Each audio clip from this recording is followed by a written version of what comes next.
communal. oui non mais CFA dessin non xam nga loolu si point bu am solo la nga rappelé ko. loolu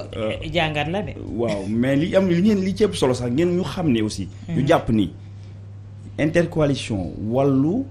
Yewwi ñoo gagné Louga loolu aussi nañ ko xam parce que bu ñu jëlee suñuy les 2900 voix de wàllu bu ñu ko defee ci Yewwi ñoo leen ëppalee 42000 la ñu am ñu am 41000 loolu déjà nañ ko bàyyi xel beneen bi aussi bu jar a bàyyi xel mooy jeunes yooyu may wax noonu ak malgré soriwaay bi ak difficulté bi. ak aussi combat bi nga xam ne nekkoon nañ ci ñun intercoalition Yewwi Askan Wi par rapport ak li ñu doon bañ ñu xaaj suñu liste yeeg yooyu nga xam ne si ni bi ñu commencé campagne sax on l'a commencé très tardivement malgré tous ces problèmes là li ma bëgg a leeral mooy li ma wax sànq par rapport ak leader yi nga xam ne si ni ci commune bi nga xam ne si ni on s'est très bien organisé parce que stratégie moo doon loolu. man par exemple je suis pas sorti de Louga. Mansour mi nga xam ne moo nekkoon Njaañ ñoom ñoo féete woon ak département bi man ma nekkoon biir Louga il y a 6 mois dañoo def liggéey boo xam ne dafa am solo dañu commencé woon di wax ak nit ñi di leen wax indi leen ci programme ñun ñu proposé woon man ak samay équipe bi dañ maa gagné woon ci élection locale yi te bi ñu ma gagné ñun dañu indi woon programme tudde ko tabax Louga avant tout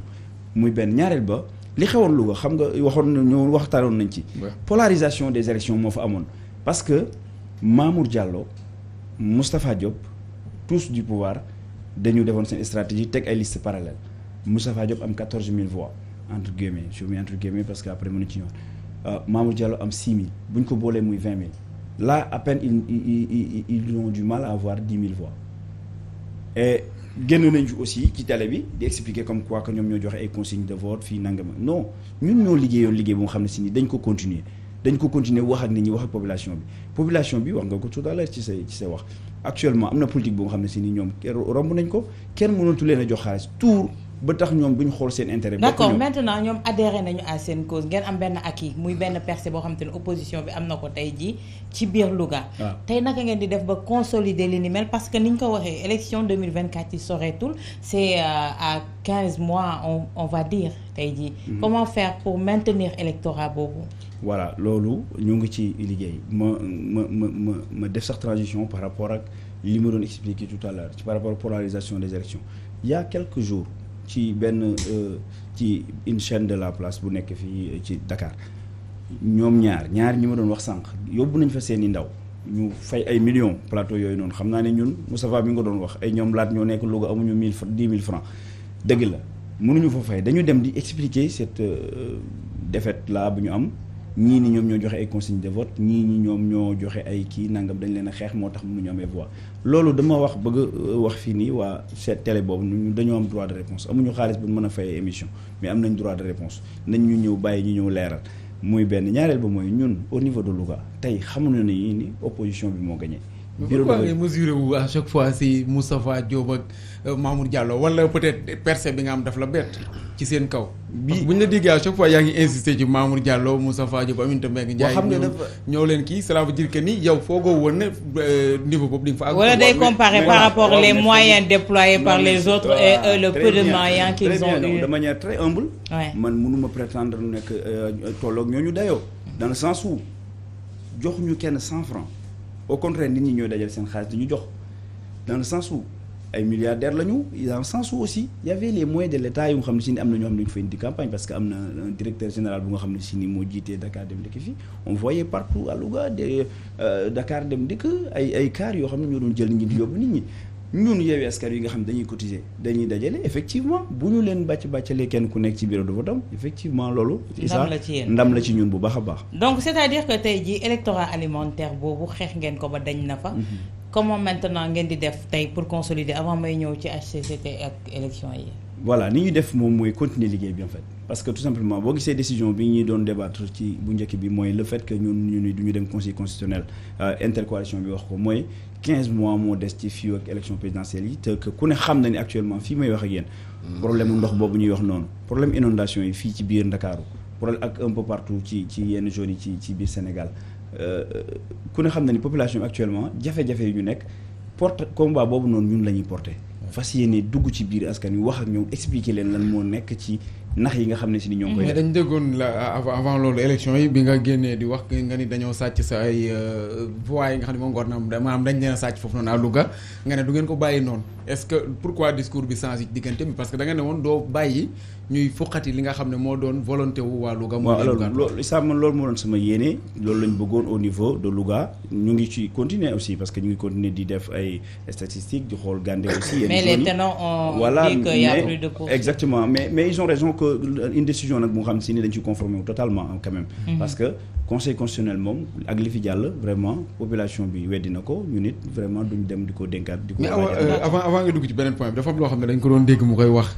ay weer ci ginnaaw. mooy manager général bu Louga. nga ne bu fekkente ne Moustapha Diop toog na lu mat 6 mois te gisoo mu teg yenn kii di nga teg programme bu nga xam ne plan communal nga koy def. mooy fexe ba Louga en tout cas nga génne ko ci yenn kii mu nekk yenn jafe-jafe. est-ce que plan boobu fan la toll. waaw Issa li ñu waxoon mooy dañu ni woon xam nga élection aussi boo ci génnee mënul ñu génn rek bis bu jot lu gaa yi def nga wax bu gaa yi jugee nga kii loolu waraloon délai bi 6 mois yi parce que tout simplement dañu ni peut-être le temps de s'organiser seen équipe yu bees yi et cetera moo tax ñu ni woon dañuy bàyyi 6 mois avant ñu leen di def nag une opposition féroce bu tàng nekk ak ñoom ci terrain bi.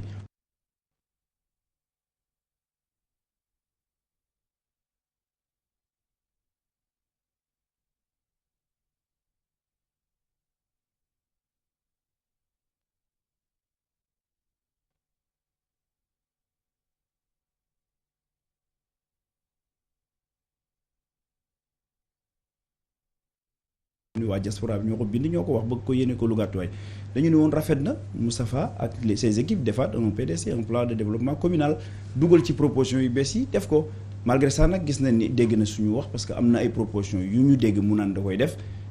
te suñu programme la ko loolu rafetlu nañ ko mais à partir de tey nii à partir de lii des ci suñu 15 mois incha allah ñoo ngi ak population bi ñoo ngi ci côté population bi te incha allahu seeni jafe-jafe dinañ ci taxaw suba ak ngoon. d'accord tey jafe-jafe askan boobu tey dégg nañu ci point de presse bi Déthié di ko cité Georges ñëpp dañuy njortoon ne suñu génnee ci HCCT seen mandat bi su jeexee duñ ko reconduire dañuy dissoudre kuréel gu.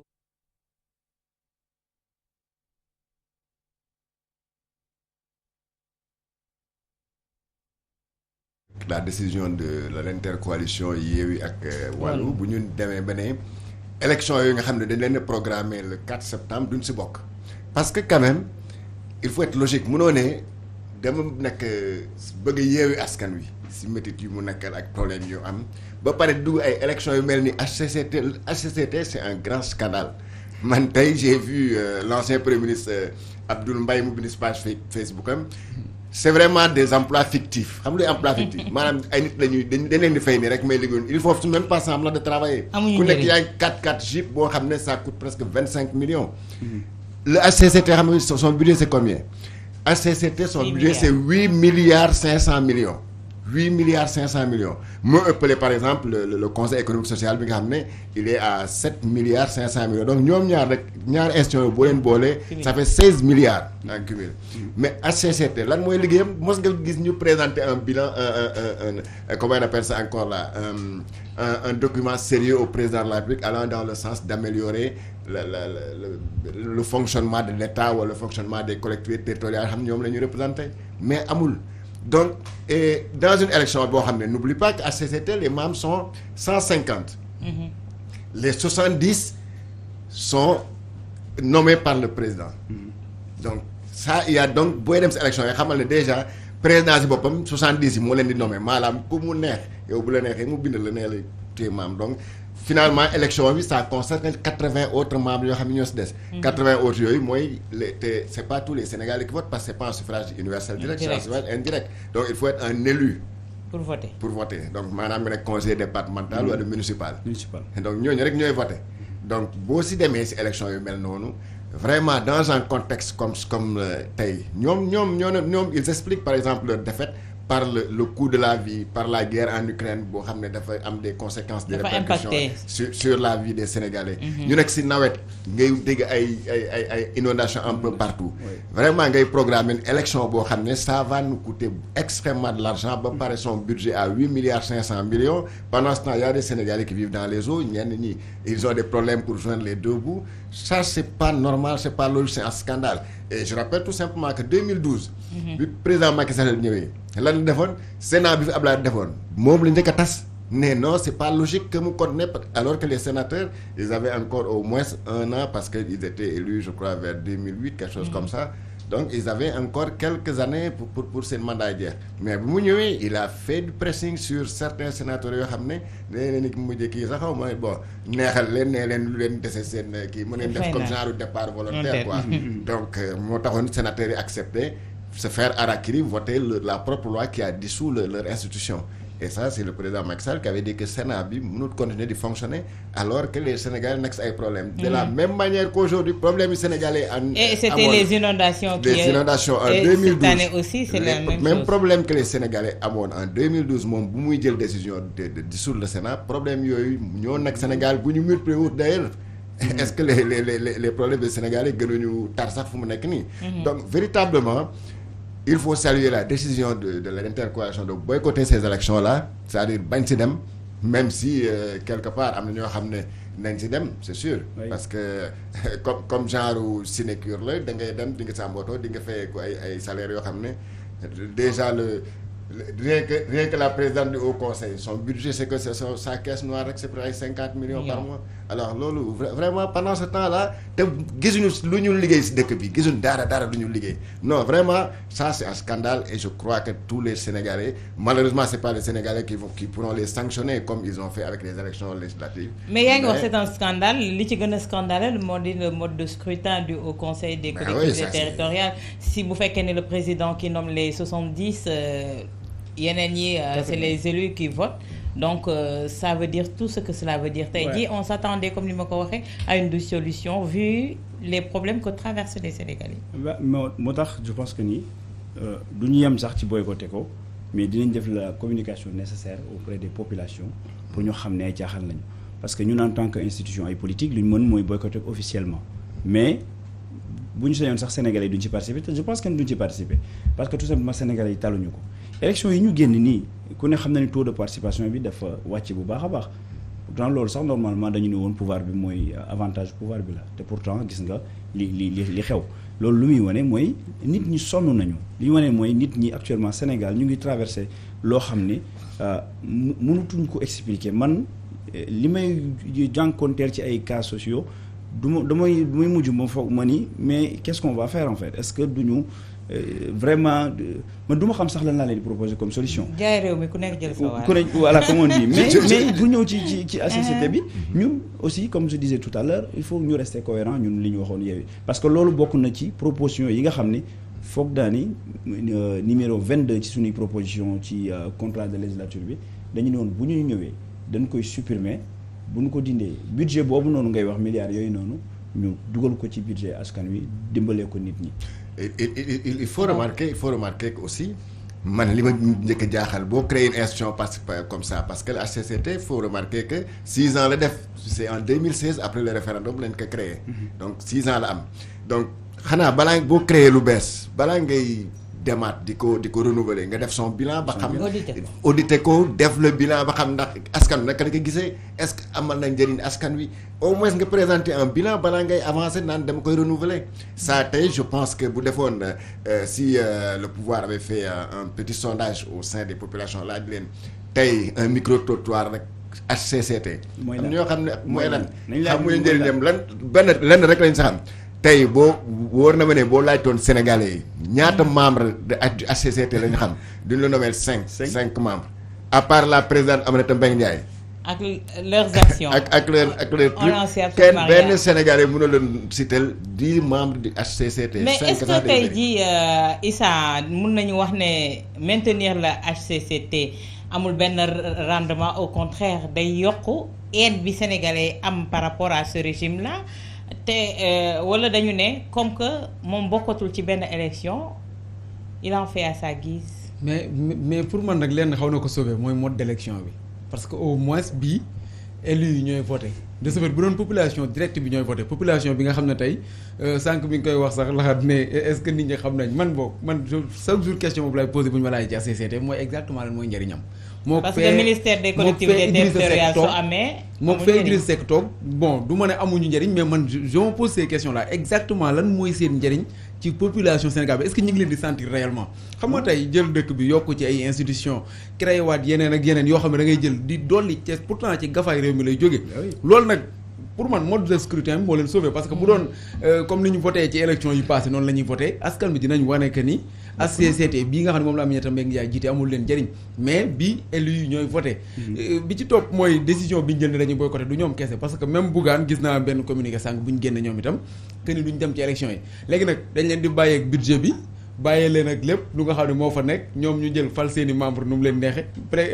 assemblée bi gars yi di wax waxu boycotté am na loo xam ne moom la ñu waxoon buñ leen ñoom fi mu nekk nii buñ leen bàyyi waatee ak affaire yi aussi je me dis que ni dina nekkaat yeneen année yoo xam ne xëy na keneen mooy mën a toog rek pour mën a dissoudre HCCT mais li Jos di wax sànq naan gars yi comporté nga xam ne moo fa nekk aussi ñenn ñi dañuy dem pour jëli ji ko mais jëli ji ko tey jii à quelle fin lan lañ leen di jëriñee de tey président Macky Sall mënoon nañu wax ne bi mu nekkee di course ci présidentielle c'était pour caser une certaine clientèle politique mais tey ban clientèle politique lay caser est-ce qu'il en a besoin koo xamante ne il n'est pas candidat pour 2024 waa réew mi biñ duggee ci gouvernement bi dañuy cëru fu ñu fan la ñuy cëroo ci poste yi nga xam ne seen nit a ci nekk waa parti socialiste aussi li nga xam ne moom lañu def ni muy coalition dañuy cëru fan la ñuy cëroo ñoom itam c'est la même chose donc benn personnel politique lay doon boo xam ne à part ñii ñuy fal parce que ñii ñuy fal moom xam nañ que ne dañ leen di fal malgré que mode de scrutin bi c'est à discuter mais bu ñu leen falee ba noppi am na personnel bu fay nekk ñooñu ñëpp fan la ñuy jógee. waaw mais et puis tout à l'heure li ma doon wax par rapport ak suma ñaari gars yi demoon télé di wax li ñu doon défendre kenn ku nekk yaa ngi défendre sa ki nga xam ne moo doon sa candidat wala mooy sa leader ndax Macky Sall da koy conduire da koy reconduire wala da koy wàccee. Affaire bi jeexagul parce que oui carte la parce que tout simplement yow yaa ngi naan sa waay du def troisième mandat mais ñun waruñu nee nga réglé nañ ko kat. nee nga réglé nañ ko. waaw bon le peuple en tout cas le message du peuple xam nga Macky Sall bu doon dégg le message du peuple je pense que ni fii ñu yegg si nii duñ fa yegg parce que bari na fu ñu jaar ak moom les événements du mois de mars 2021 bari na fu ñu jaar ak moom foo xam ne bu doon dégg message ak population bi am na foo xam ne duñ fa yegg mais malheureusement ni mu mel la mel mais li wér te wóor mooy gars yi dañuy cëru dañuy séddoo te et puis am na ñu mu war a caser ba léegi et puis am na ay récupération yu mu war a def parce que dina foog na ni boo gisee man dama ni la dernière fois bi élection yi résultats yi génnee bi Mimi Touré yi génnee def déclaration ni gagné nañu nangam et une majorité absolue sax je pense qu'il a utilisé le mot franchement avec 2 voix d'écart dama ni ñii ñoom parewuñ pour bàyyi ñii ñoom juste ba dañuy continuer dañuy nekk ci li ñu ne moo tax tey je pense que ni comme du dégg te population bi envoyé na ko message je pense que ni dinañ def ñoom dinañ ko def seddale ko seen nit mais li wér te wóor mooy le débat est clos 2024 troisième mandat je pense que ni bu dee am na tuuti luy daw ci xelam wala doleetu góor di daw ci